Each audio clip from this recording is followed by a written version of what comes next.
Hi there. Glad to have you aboard, Dr. Schaefer. Aboard? We're mighty sorry about any trouble or inconvenience we might have caused you, but I know once we've explained our problem, you'll understand. Where is this? I mean, where am I? Who are you? How about that? I forgot to introduce myself. My name is Arlington Hughes. I'm president of TPC. DPC? The phone company. The phone company? Doctor, do you have any idea how much your phone company spends each year just on maintenance? No, I've never really thought about that. Well, I guess many people don't. But those billions of miles of wire and all those exchanges, why, just the maintenance on our thousands of offices and buildings. And that's not even to mention our rolling stock, the cars and trucks, the airplanes and satellites, and then all of those fine people who are actually on the payroll to take care of all that. Now, wouldn't it be just grand if we could get rid of all that old-fashioned hardware? What's this all about? And there's another thing that's going to come as a surprise to you. There are quite a few people who actually dislike the phone company. Why have you kidnapped me? And because of this irrational dislike of their own publicly owned company, they often don't pay their bills and sometimes even damage the equipment. Would you look over here, Doctor? Now, to look at that hand, you'd never dream you were also looking at a miracle in modern communications, would you? Well, sir, let's take a closer look. Thanks to the science of microelectronics, you are looking at a complete telephonic receiver and transmitter. We call it the cerebrum communicator, or the CC for short.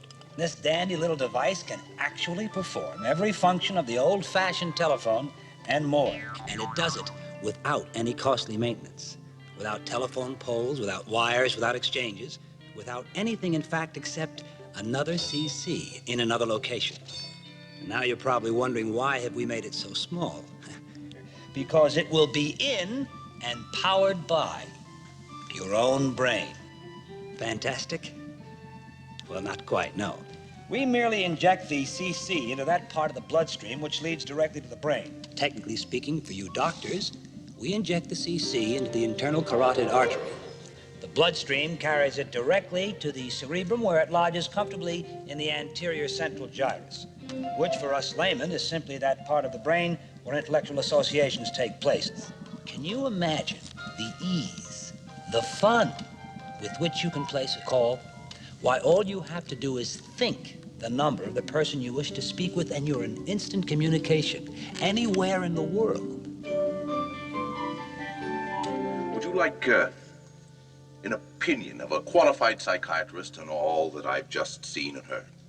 Yes, sir, I sure would, sir. We're always interested in the opinions of qualified people. I mean, after all, it's your phone company, too.